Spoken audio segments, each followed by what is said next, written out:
Hello, everyone, and welcome to the Very Reasonable Pilots podcast. I'm your host, Charles. Along with me, as always, my co-host, editor, producer, co-pilot, gunner, navigator, orator, and podcasting associate, Jacob Gloth. How are you doing today, Jacob? I am swell, Charles. How are you? I'm good. You know, I'm striking. I'm out there every day, out in the streets with my fellow writers, striking against the inhumane conditions. I haven't seen you. Well, you obviously haven't been looking hard enough. You've just been too busy sitting at home. Well, today, as always, Charlie, we're, pitching TV show ideas. Yeah, we are. We both are today. Getting into it, having fun. Having so much fun. Last week we did our little extravaganza 50th episode, which I realized shortly after, at the top of, you were like, oh, you know, every 50th episode we do this thing where we bring in Isaac Illich. We didn't actually do that the last 50th episode. We did that the 52nd episode to mark a year. Oh, yeah, we did, didn't we? Yeah, so that was We both made a mistake. lie. We both made an error there. Well, I'm not the one who said it, so I don't know about we both. But you're the one who was like, we need to bring Isaac Illich in. I'm correcting you now, because I didn't want to embarrass you. You were the one who was like, I was like, okay, episode 50, we're gonna just come, it's gonna come off the dome, and you were like, no, 150 has to be. I think it's better at 50, Isaac right? Illich. Because if we do it every 52 episodes, right? Yeah, so we would have done 104, which I don't think we did. No, we did And then not. we would do, 56 here?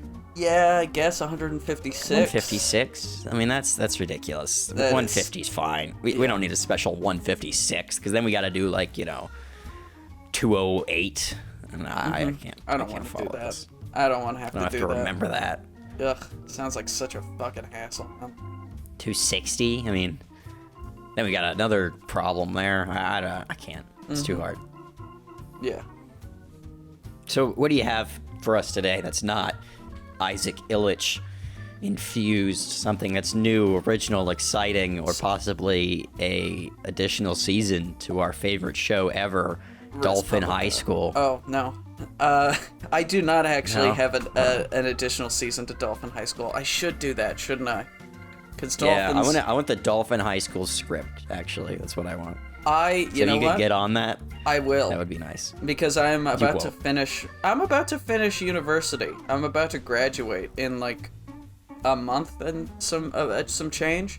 So that gives me, when I graduate, I'll have so much free time on my hands. I'll probably work on some Dolphin High School scripts and I'll finish up my House of Malice season 2 script. We'll be doing all sorts of fun stuff. But today I have a show. Crazy how House of Malice season 2 is going to get a script before season 1. Yeah, well, why the fuck would season 1 get a script? How does the show start? Season 2, episode 1. Season 2, episode 1. There's no season 1, episode 1. No, why the fuck would there be?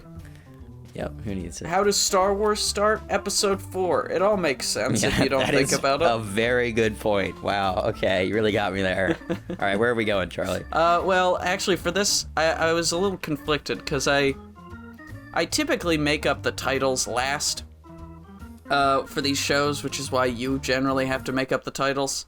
But both show ideas I had for this week, I made up the title first, and then kind of built it around the title. And so, this show that I came up with, I actually learned a word for it. I wanted to write a show about a space poet, right? That was kind of my plan, was to write about a space poet. So I looked up... Is poet the word you learned? No, actually, space. Oh. Space. I was just guessing at how to spell it. That's the name of the show, Space Poet. Yeah. That's a good name, actually. I kind of like Space Poet. Space Poet is good, but the word I learned was a troubadour. Do you know what a troubadour is? I have heard of a troubadour before, usually in a fantasy. Yeah, it's a setting. Traveling poet / musician that was popular in the Middle Ages in Europe. So I've written a show about a troubadour. You really are struggling with that pronunciation. I am. I keep wanting to say troubadour.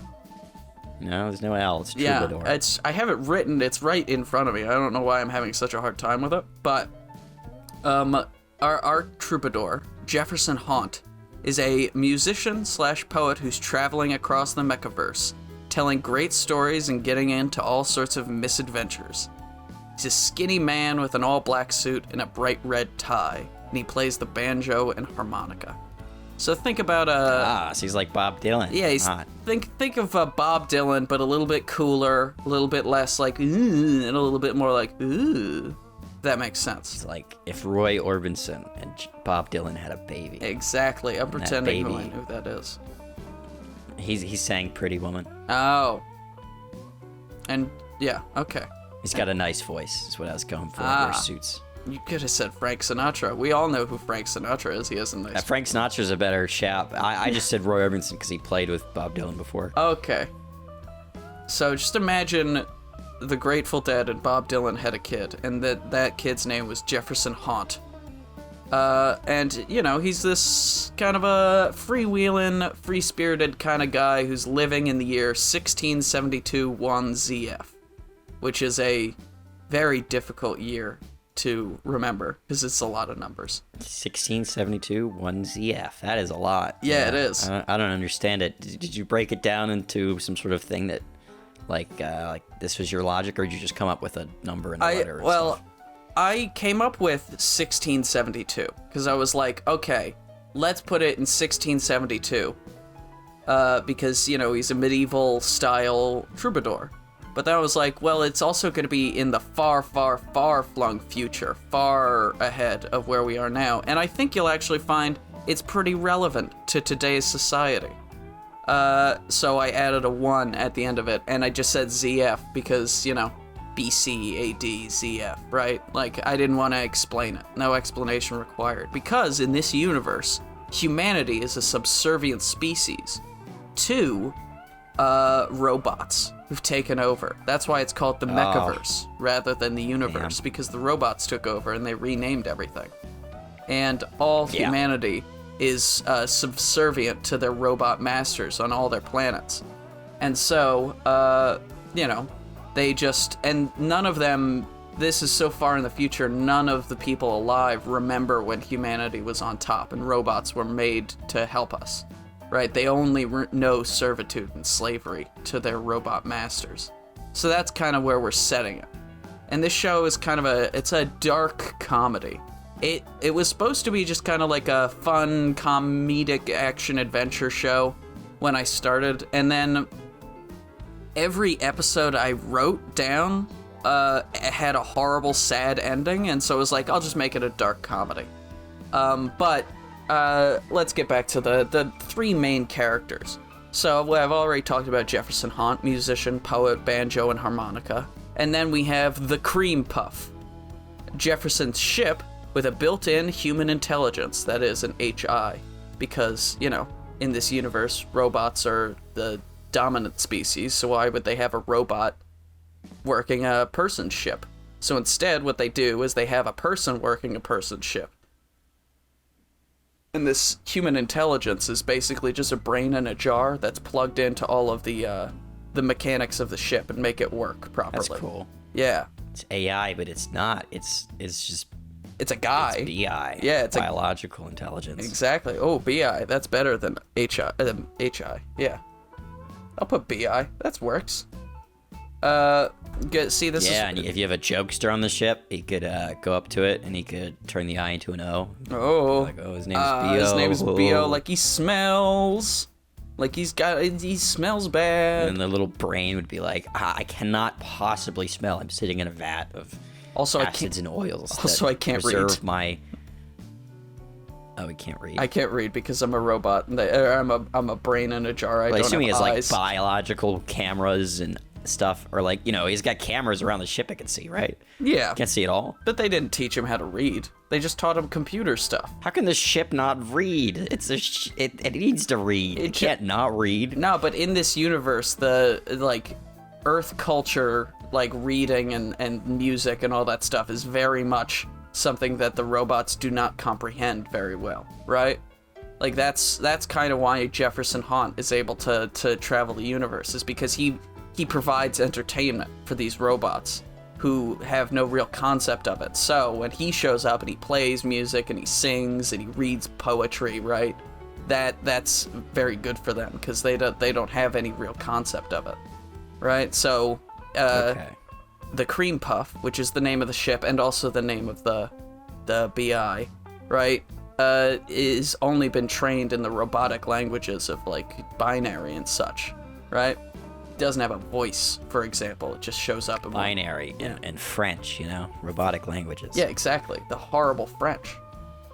And then our last main character who is on the ship, the Cream Puff, is Breezer.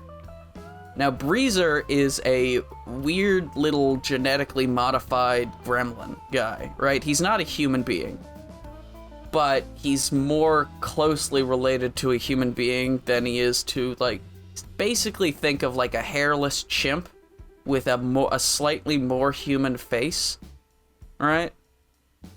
And like all covered in all sorts of crazy like robotics, because he's a weird genetically modified freak. So like Rocket Raccoon, but a weird hairless chimp man that can speak but is still subhuman, right? And he's kind of the engineer of the ship, and he also is a brewer, and he brews Zizzler, which is a robotic beer that they sell, right? So it affects the robots, wiring. I was gonna say brain chemistry, but they don't have brains or chemistry.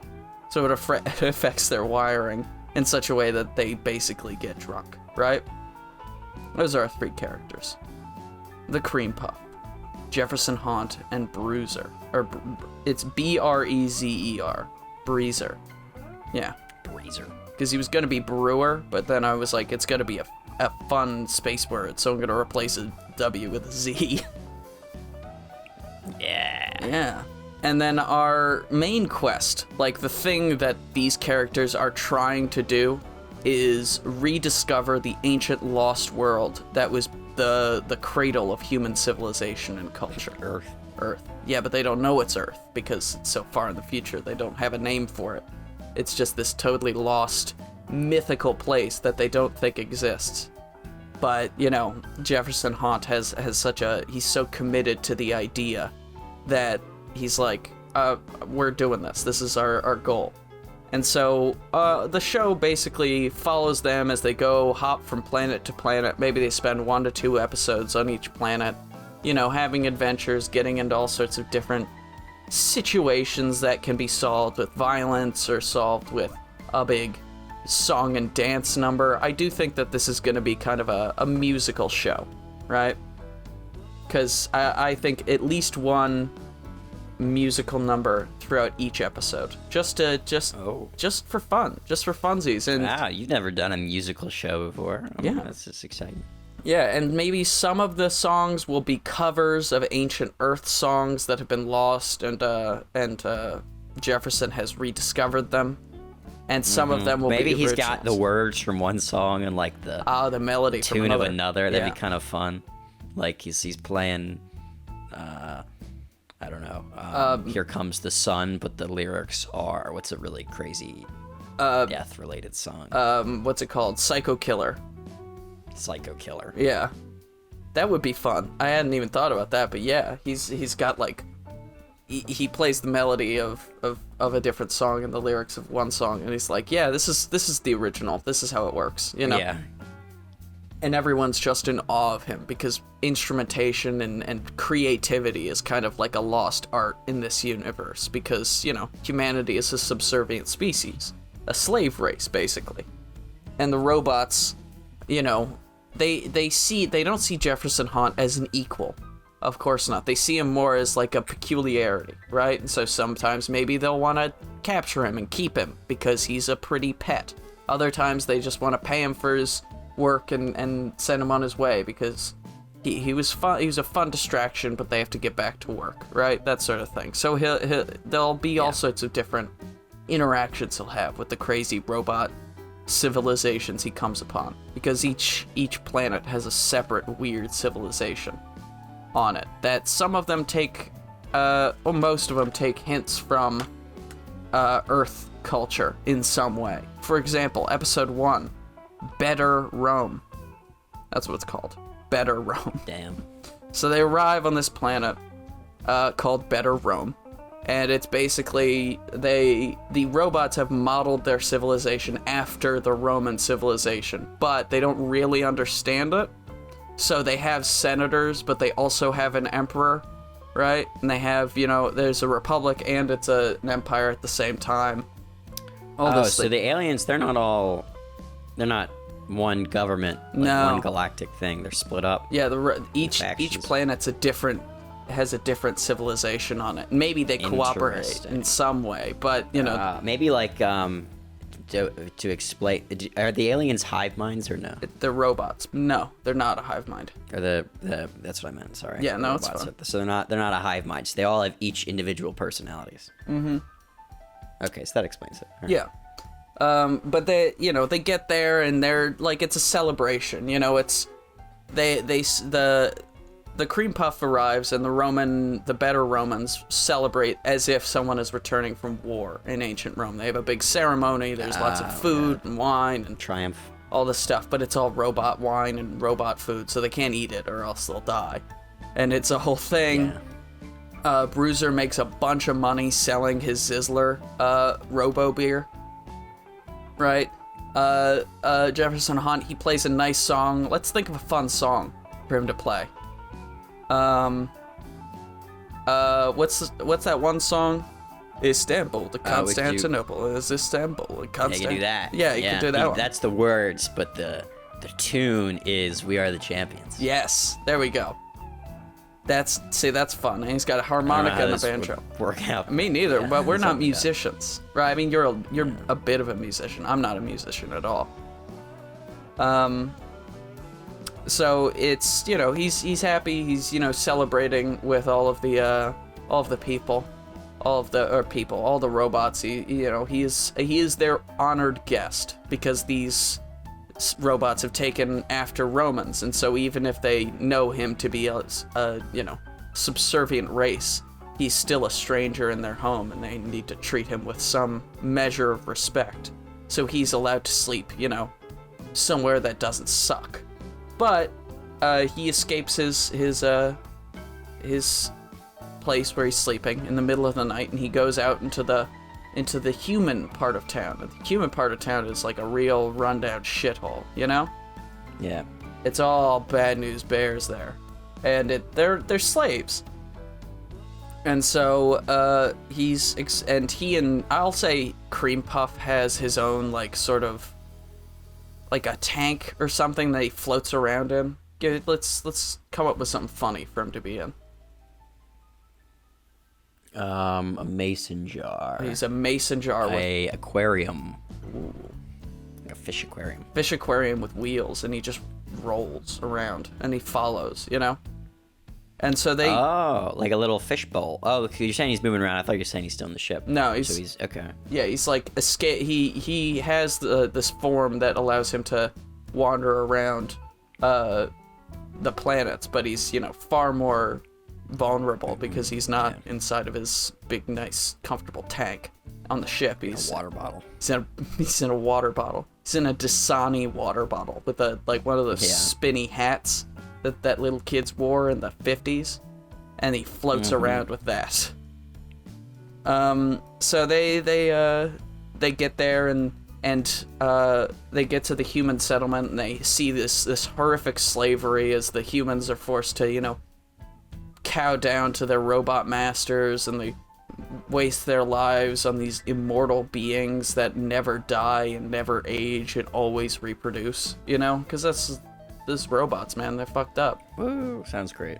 And so Jefferson Haunt decides that he has to help these people in some way, and the only way he knows how is by telling a story. And so he decides to tell a great Spartacus.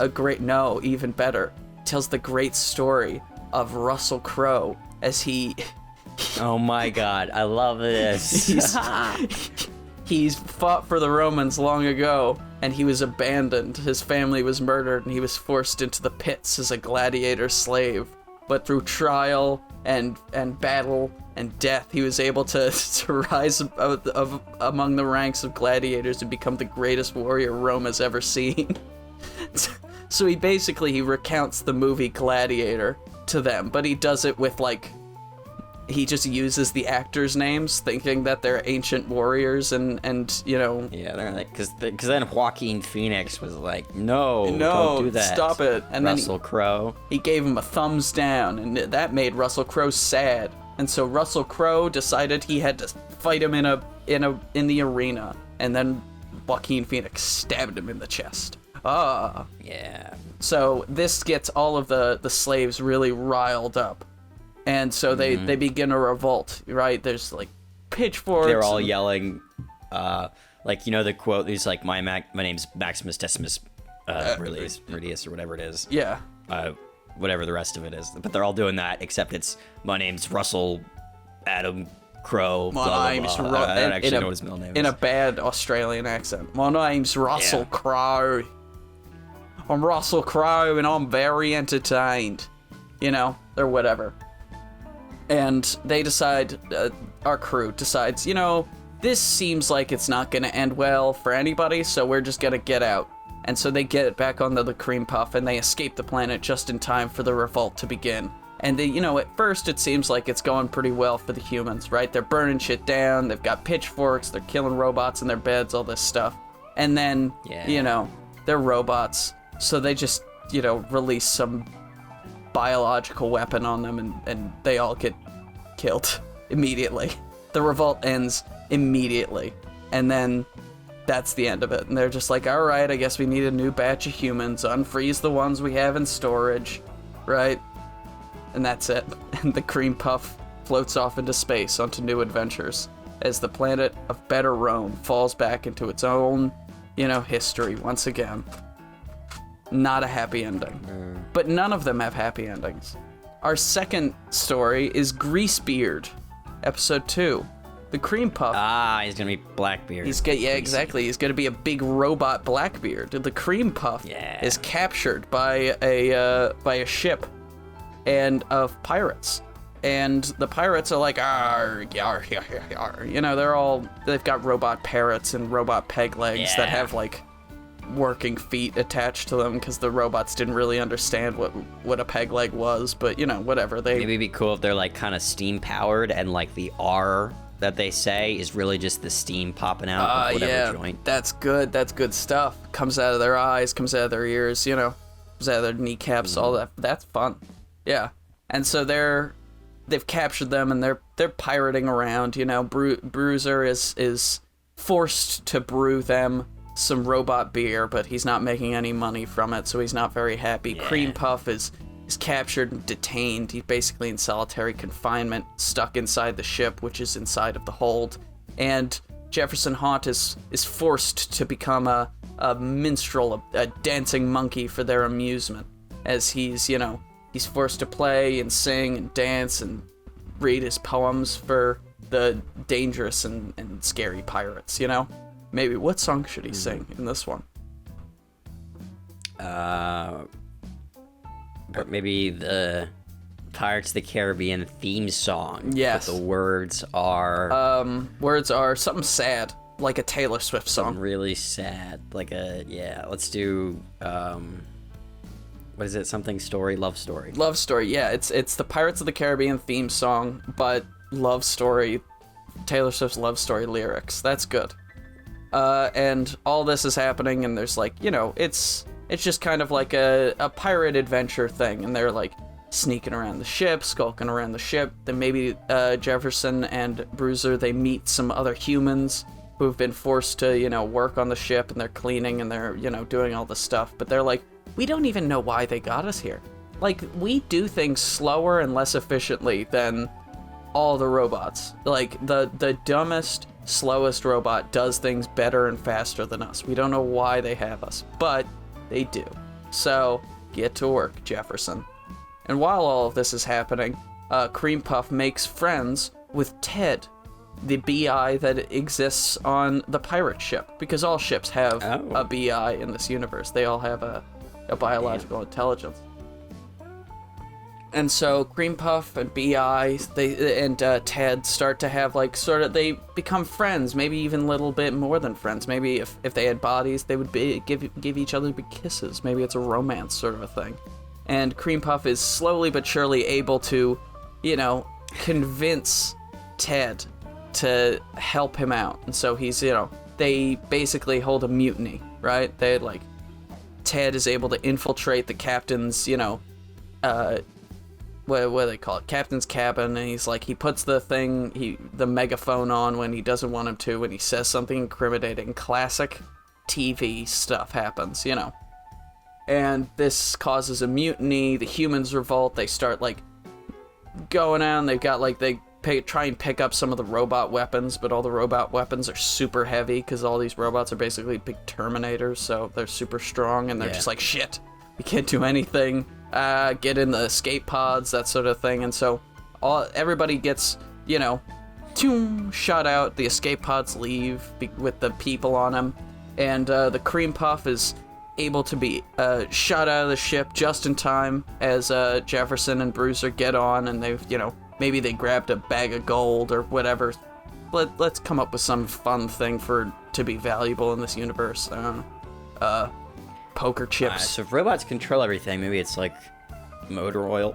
Maybe it's Bitcoin, but it's actual Bitcoin. Coins. They're like, this is a bit of a coin. It's Bitcoin. Yarr. Bitcoin. Aye.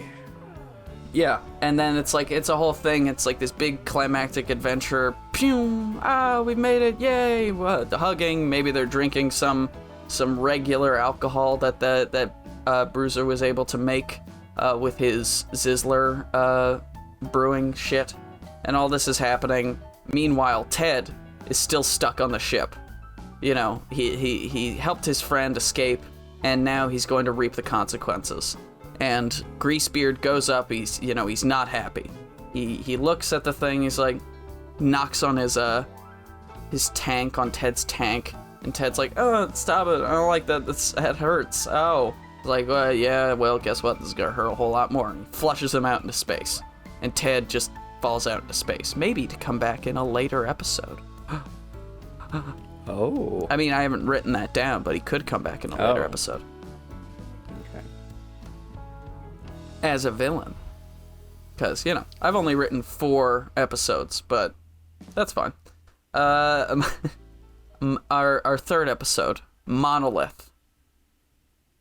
Now, the crew arrives to this barren, dusty desert planet, and they find that all that this planet has is these seeming genetic or evolutionary, stopgaps in between, single-celled organisms and human beings. These, weird, furry, chimp-like creatures. That all this planet has is these crazy chimps and these huge, enormous black rectangles that just sit on the horizon of the desert.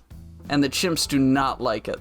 They're not fans. They keep throwing bones up into the air, and they're not happy. Just like that one movie. Yeah, just like that one movie, Jacob's Ladder. And so they're like, well, the chimps obviously aren't the robots, so maybe it's the black rectangles, I guess. And so Jefferson, he starts playing, he starts singing for the black rectangles, and they literally do nothing. They're just these huge fuck off monoliths, do nothing. And he's just like, well, maybe if I play for long enough, they'll give me some money. And so this idiot's just playing. Cream Puff is all over. He's like, yeah, no, I'm getting some readings. They are loving it. And he's lying to him. He's like, I'm not getting it. What am I gonna read with? This is basically the space equivalent of a Volkswagen Beetle. What the fuck am I reading? How am I reading anything? This is stupid. But he's just like, yeah, no, I'll tire him out. Basically, how you do it with a little kid. And so they're like, what's going on? What's happening? We're loving it. We're singing songs. Bruiser's there. He's, trying to give them some of his Sizzler. He's trying to pour the Sizzler down their, the front of them, and it's just, going on the ground. He's like, oh, this isn't working. Yeah, shit. Working. And then he's kidnapped. Dun-dun-dun. He's a bag's thrown over his head, and he's dragged into this place where he's confronted by the king of the apes, a chimpanzee who is intelligent. Not intelligent enough to speak, but he can draw. Like, he's got like a dry erase board, and he like draws things on it, and he just like shows it to him, and he's like, it's like a big game of Pictionary, and he's just trying to figure out what he's saying, and they figure out that these monoliths are the robots that have taken over the world, and this ape group is unhappy with their presence. They wanna kick these robots out. So they hatch a plan. They hatch a scheme. Bruiser and the apes not the smartest guys. So the plan is that they're going to poison the Zizzler, right? They're going to put some sort of an anti-robotic poison into the Zizzler, so that when the monoliths drink the Zizzler, they'll die, and then the apes can have the planet back. And so this is a good plan, right? Pretty good plan, I think. Mm-hmm. And so Bruiser does it. Nothing could go wrong. Nothing could go wrong. He does it. He puts the poison in. He's like, yeah, this is really good. I'm a big fan of this. This is smart. I feel like I'm doing something good, because he also looks very similar to the apes, you know?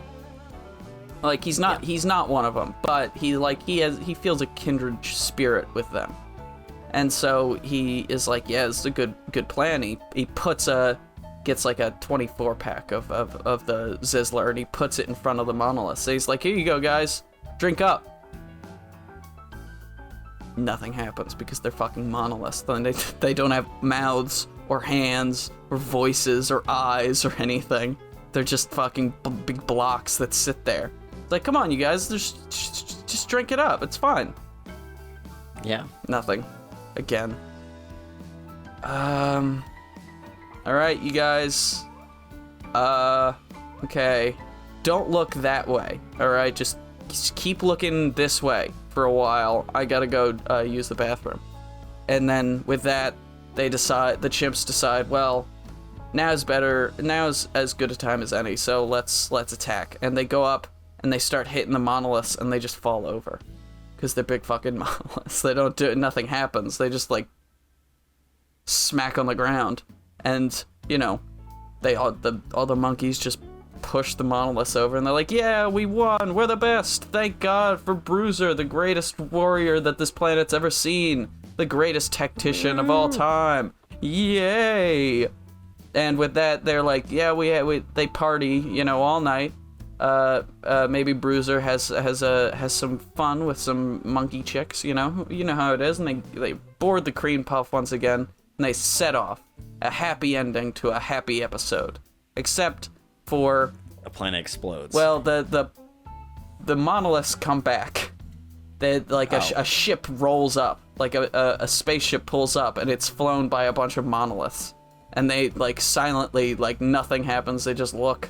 You know, we just see these monoliths, like, standing inside of basically a Star Trek, like, bridge, you know, set. And they're just, like, silently just up looking at the planet. And then, you know, a second passes, and then a huge laser beam fires and destroys the planet, and then they fly away. Damn. Because they're monoliths. They don't have emotions. And our last episode that I've picked out, Victoria. And this is a bit of a murder mystery. This could probably be a Halloween episode if we wanted it to be. And so the crew lands on this planet that has been fashioned after Victorian London. These robots have fashioned themselves after Victorian London people, and the travelers, our intrepid heroes, are charged with finding the murderer. Someone has killed the Queen Victoria. Someone's murdered her, and these men have people and adjacent creatures have to figure out who did it. And so it's this whole, big Sherlock Holmes mystery. And it's like, why do I have to do it? I'm just a poet. Why does Jefferson Haunt have to do any of this? And it's like, well, have you ever seen Sherlock Holmes? Yeah, I've heard of Sherlock Holmes. Is Sherlock Holmes a robot? No, he's a guy. Exactly, you're a guy. He's a guy. You're a detective now. Go figure it out, asshole. Basically. And so... Damn. He's, figuring out, he's collecting clues, he's searching the body, and eventually it leads him down into the depths of the sewers system, right, of this huge planet-wide London, Basically, the whole planet is London, Victorian London. And so he gets down there and he sees these humans, like a not subspecies, but like these underground dwelling people, and they have like been living down there for decades, slowly but surely building up their ranks, you know. And they've studied the robots intently, and they found weaknesses in their like defenses and all this stuff, and they figured out a way that they could win if they revolted, you know. And this is like, we give the impression that this is actually a revolt that could be successful, you know. All the other ones were kind of fucking pipe dreams, but this one could be successful. But Jefferson Haunt has been charged with solving the murder of this queen, and he thinks that that these humans did it, you know, and he wants to be on the good side of the robots. So he comes back up from the sewer system and he speaks to the robot authorities. He says, the race of people living down there are going to revolt and kill all of you, and they killed the queen. Then he walks into the royal, you know, the throne room, and he sees the queen sitting there on the throne, and she's perfectly alive and well. And he's like, what? It's like, A, I'm a robot, idiot. It's pretty hard to kill me. B, haha, Halloween prank. This is a prank. We pranked you. I was never murdered. We just wanted to send you on a wild goose chase. And in that wild goose chase, you found the secret humans that we didn't know were down there that were gonna revolt and kill all of us. So thanks for that. And then, you know, the robots kill all the people. And Jefferson feels pretty bad about that one. They get on the ship, and he's not. How would he do that? He's not really happy. Nobody's happy. They get on the ship and they leave, right? And those are the 4 episodes I figured out. But I figure we're a couple of creative boys. We can come up with some good ideas. I thought a fun one would be like if he thinks he's found Earth, right? Mm-hmm. It's a planet that looks exactly like Earth. Everything looks right. There's people on it. He thinks there's like a utopian society on Earth of people. Yeah. Right? But really, they're all synthetic robots, right? Mm-hmm. They're all robots actually. And really, this Earth is all just robot Disneyland. Oh, I like that a lot. Yeah, there's merch. Ron DeSantis hates it. And so he gets there, and he's like, he gets there, he's all excited, and like they live there for years and get jobs and everything. Mm-hmm. And one day, his robot wife like slips and hits the counter and cuts her face, and he's like, oh, you'll be okay. And he looks, and it's like, there's like a wire popping out. Mm-hmm. He's like, what? And we have this whole like sort of, I don't know, like Truman Show or like Matrix kind of moment where he realizes the world's fake. Yeah. He goes up to the 2 beautiful kids that they have together, and he tears their faces off, and they've all got it's all robotic underneath. They're like, what's wrong, Daddy? I love you. Give me a hug. It's like really spooky. I like that. His whole successful career in music has just been a complete lie the whole time. Yeah, as well. Of course like, not. He thought he like became like a respectable musician on Earth, but nope. Nope. And I like that. And that's what hurts him way more. That'd be funny, right? Mm-hmm. If he's not as upset about his kids and wife being fake, he's more upset about his music career being fake. Yeah. Nobody bought your albums. Are you fucking kidding me? That's shit. They're shit, bro. They're shit. And he's like, oh. The numbers, they're just fake. You know that, right? Like, we just give you, like the numbers on the screen, like maybe the BI or like the BI cream puff or what's the other guy's name? Bruiser. Bruiser. He's like, what do you like? Maybe one of them knew like the whole time. Like, yeah, it's robots. Maybe. It's robots. Bruiser knew the whole time. He's like, yeah, I've been selling them the beer. What are you talking about? Beer kills people. The robots fucking love it. They've been drinking this beer the whole time. Selling them the whole time. Yeah. What are you, stupid? No, I knew. Shut up. I knew. And then he goes and he cries, and then they leave. And then it's revealed that there is one other person living there. Maybe it was like his next door neighbor was an actual human being. And he was like, oh, where'd Jeff go? I like Jeff. Yeah. Shit. Did he find out that you're robots? Yeah, he found out we're robots. See, I don't mind, because I like having sex with robots. But him seemed like a pretty, vanilla kind of a guy, so. Yeah. Only a matter of time. Well, back to the old grindstone. And he, Oh. I don't know, does something. He's an apple salesman. Yeah, and then he starts grinding an apple on a grindstone because the apple's really just a stone. It's colored. Exactly. Gotta get the shape just right. Just right. Just gotta make it perfect. Ooh, that's nice. And he tries to bite, and it's all his teeth. And then a robot comes by and bites the apple and bites into it. Yeah, and it's good because robots like eating rocks. Yep. That's robot food, is rocks. It's good for it's like fiber, for our digestive system. Rocks are good for theirs. Yeah, of course. That's not how that works, but yeah. What other weird human things could we have them do? Maybe we have war reenactment. Wouldn't that be fun? They were like, we did a Civil War reenactment. Robot war reenactment. But they, we have like Battles Gettysburg or something. Mm-hmm. But they're like, we don't know very much about history, so it's like they have Abraham Lincoln there. He's riding a Velociraptor, holding 2 AK-47s. So he's like,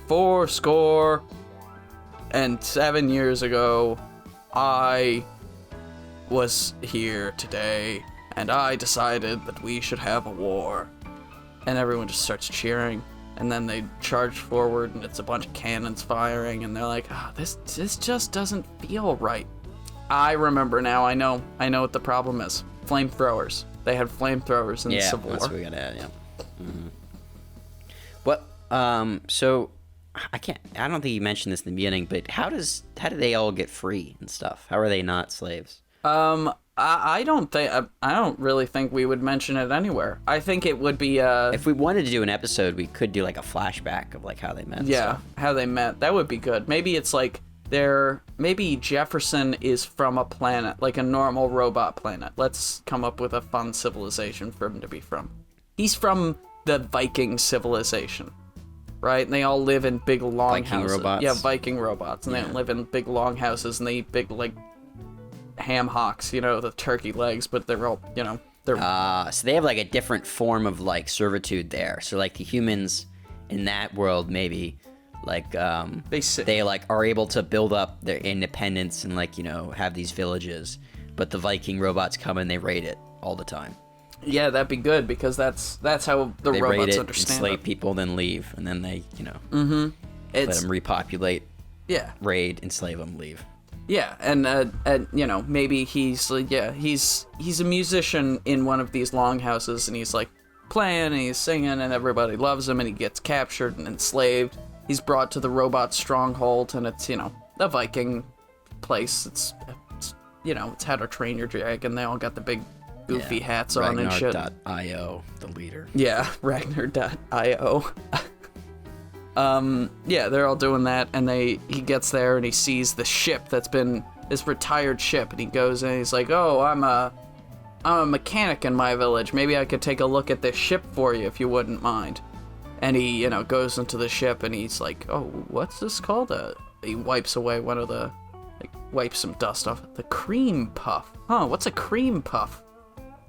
I don't know. Who the fuck said that? Me. And we look around, and it's cream puff, the brain in the jar, and he's like, yeah, they kind of forgot that I was in here, so they just kind of left this place alone for a while. But we're still fully functional. Yeah. I don't know why they haven't done anything with me. He's like, you're fully functional? Yeah. The only problem is there's this weird infestation in the lower levels. If you wouldn't mind, go checking it out, and then we can get out of here if you want. Goes down. Bruiser is living down in the lower levels, like he's just a scuttling rat man. And he's like, I've been practicing my chemistry. Yeah. Look at this delicious brew I've made. He drinks a big, a jug of Zizzler, and then he throws up blood, and he's like, it's for robots only, but it's delicious. Yum. The forbidden fruit. Yeah, I love it, though. Love it too much. That's my problem. And he's like, this isn't an infestation, it's a little guy. Look at him. Look how cute he is. He does a little thing where he puts his hand on his cheek and you're like, oh. And then they're like, I guess he's not an infestation. I guess. Let's get out of here.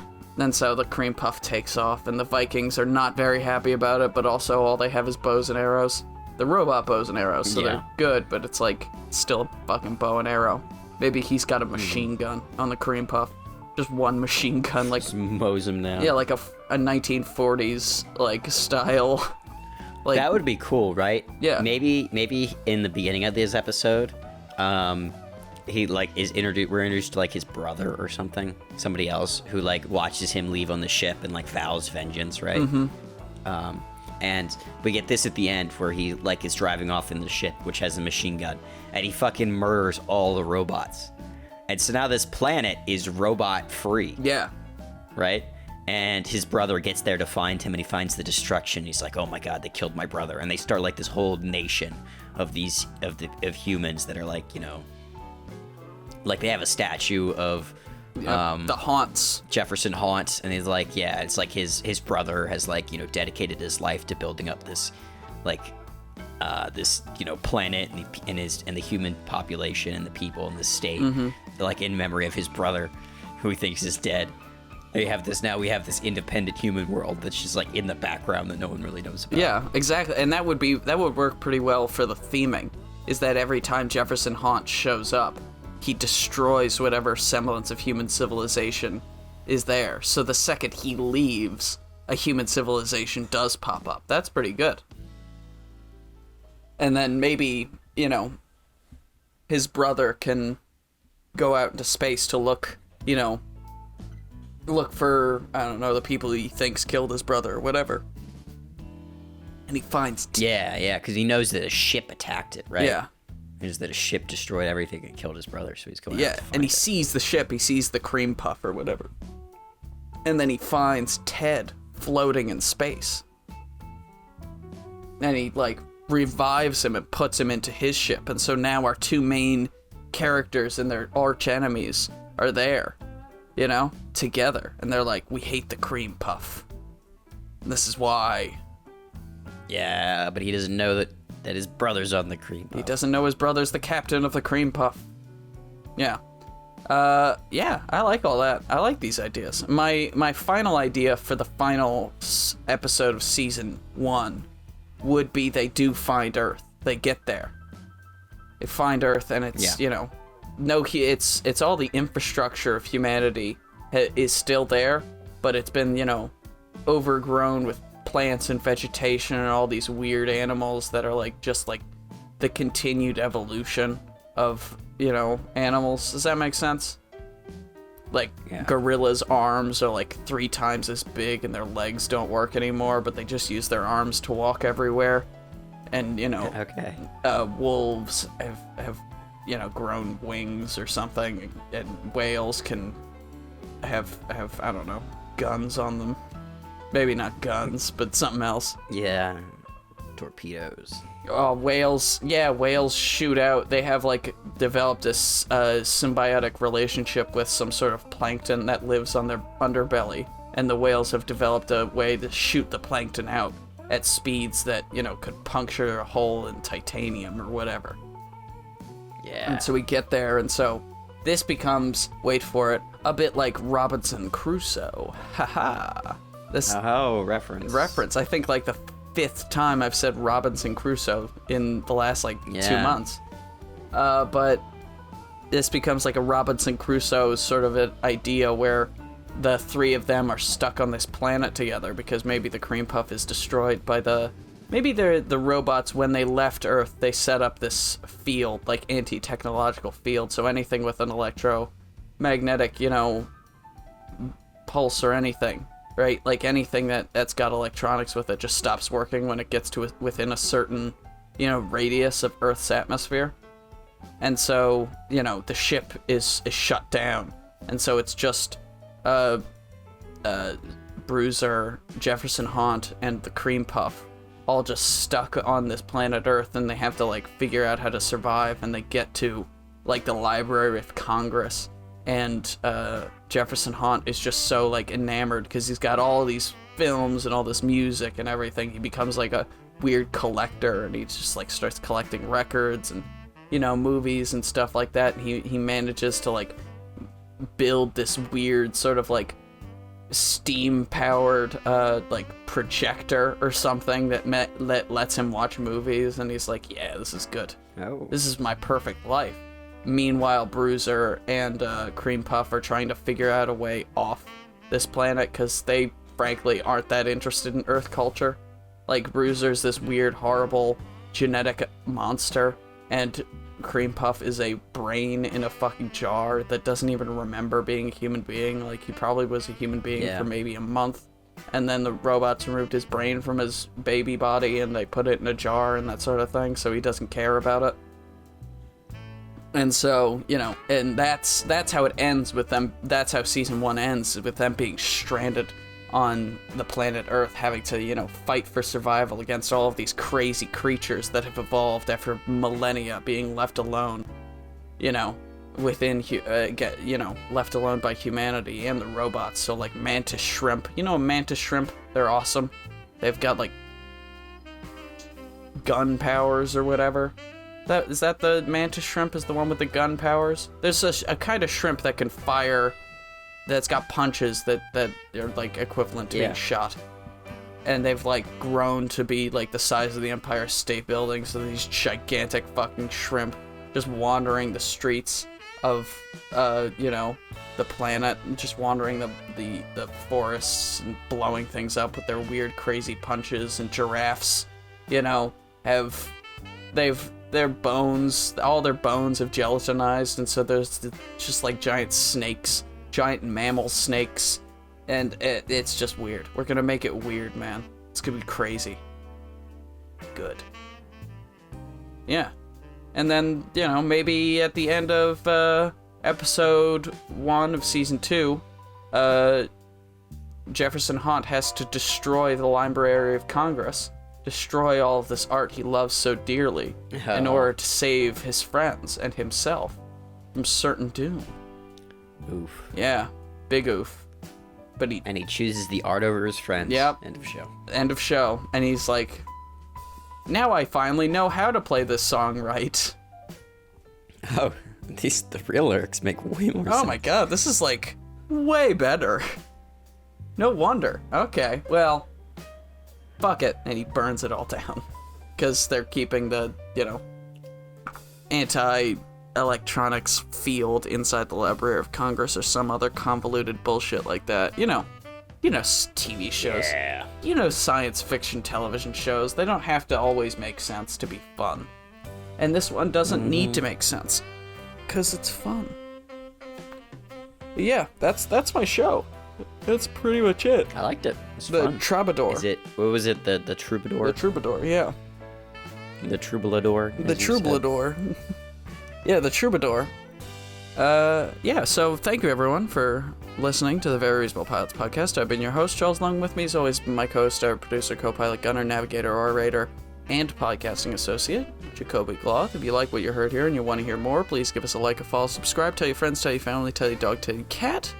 And don't forget, we will be here next week with a brand new television pilot for all of you.